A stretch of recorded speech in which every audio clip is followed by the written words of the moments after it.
All right, we wanted to make a quick video to talk about the differences between our loading tray options on our Bravo line tugs. These happen to both be Bravo B8s, meaning 8,000 pound gross weight aircraft or less.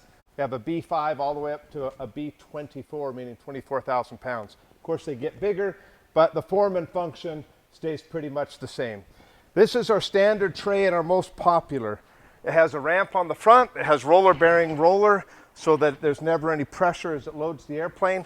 And it has limit straps so that the ramp, unlike other tugs that go down and hit and can take the paint off your floor, this ramp has these straps so that the roller can't hit the floor as it loads and unloads your aircraft. This is just a protection for your nose gear to not have stress and protection for your floor.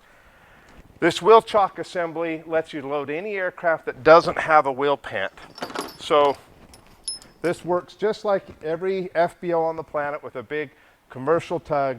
It has a protective sheath to go around your strut. That hooks on and the aircraft winches on, and we'll demonstrate that on this Epic LT here. Now, this standard ramp configurations are most popular primarily because it's so universal. If we had an aircraft that has a wheel pant on it, instead of trying to put chocks and precariously put the airplane on the tug and hope we don't crush the wheel pant, you can pull one pin, this whole assembly comes out, and this quick lock fork then with that pin right there is hooked onto the strap and then gets winched in. This hooks onto the aircraft, like on a Cirrus for example, and that'll winch in and cages in a metal V pocket right here, so you can push and pull the airplane all you want without any risk of damaging your wheel pant. And of course we have different wheel chock or quick lock forks for a bunch of different types of airplanes. This one happens to be a Cirrus and a Cessna TTX and about 10 other aircraft. And it adjusts in size right here by picking up a lever and twisting a dial. So every 3/16 of an inch is another size. Unlike other tugs where you have to get your Allen wrench and hope you tighten it enough so it doesn't slip, and not so tight that you strip out your Allen set screw. So this is kind of a best tugs design. The inside pin, here's your 1/2 inch pin, which is most aircraft, and this outside shoulder with the lip is the standard 7/8 inch shoulder for aircraft that come in and butt against that shoulder. So, and then we have adapter cups for all different types of aircraft. So there's that. The other thing that makes this most popular is because you can put a helicopter attachment on here, move helicopters, and a trailer attachment to move boats or parts. So it's kind of one tug for all of your toys.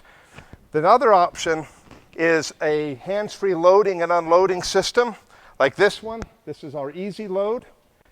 And unlike the winch option, which is here, you load and unload just by pushing a button. We still put a winch on these tugs because, like here in Utah, we get a lot of snow and ice. And if it's really icy, this won't be able to have the traction to drive underneath the airplane. So you can use the winch in those rare moments to help it on. But the way this loads and unloads, we'll turn it on, we push a button, and we drive out from underneath the aircraft. Just like that. And to load the airplane, we put it back and push. I just crack the throttle, drive underneath the airplane. And the nice thing about this is you can see we're on a painted floor. This is as slippery and as difficult as it gets to load, and it still is able to drive underneath there. So there's the easy load. We also have a Lazy Susan. It works the same, but allows us to swing the tug in any direction on the Lazy Susan platform. To unload this, I push a button and drive back out, and then we'll hook up this other tug and show you how that works.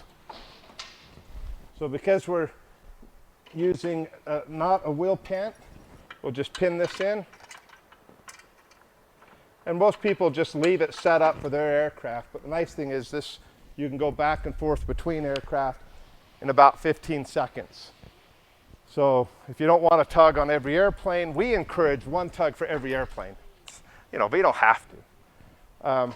So the way this hooks up is much like an FBO hooks up to your airplane with any large commercial tug. You pull up to the aircraft and you strap around the strut. Of course, this is more work than an easy load, but it gives you more versatility. So it attaches like that. Strap goes over the roller. That roller is to hold the strap up high so it's not pushing down too much on the tug. Now what I like to do is I like to put the tug in low range so I have really fine throttle control. And if I crack the throttle, the computer takes over and it knows I just want to crawl underneath there. I don't have to give it a lot of power to drive under there.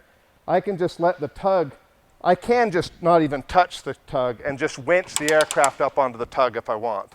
And that's easy.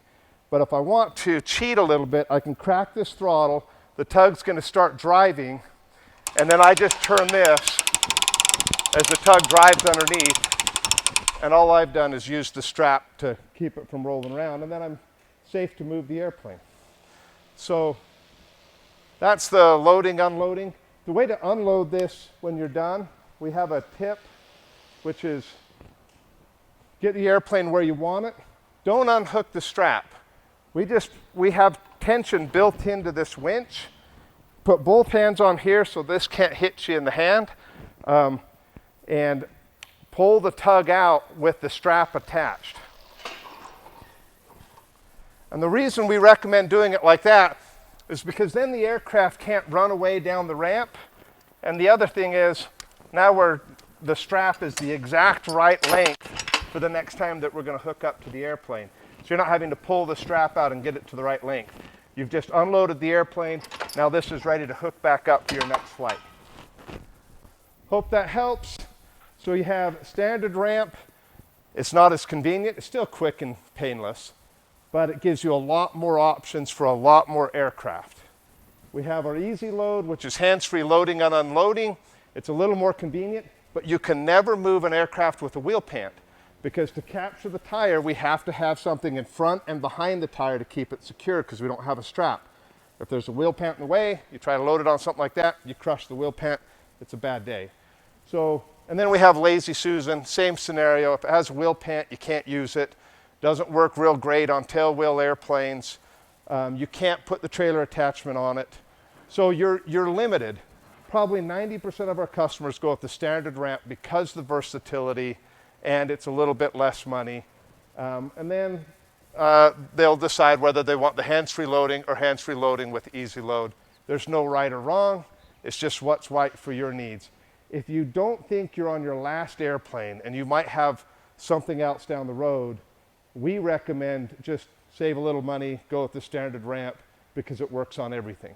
But if you're like, I have a TBM, all I'll ever have is a TBM, you might go easy load with Lazy Susan because you never have any intention or desire to move a trailer or any other airplane. You just have it for your airplane. And that's the customer that typically buy that. I hope that helps answer questions, helps give you information to make some decisions. There's no right or wrong, other than, of course, which brand of tug to buy. We suggest best tugs. Have a great day. Thanks for checking us out.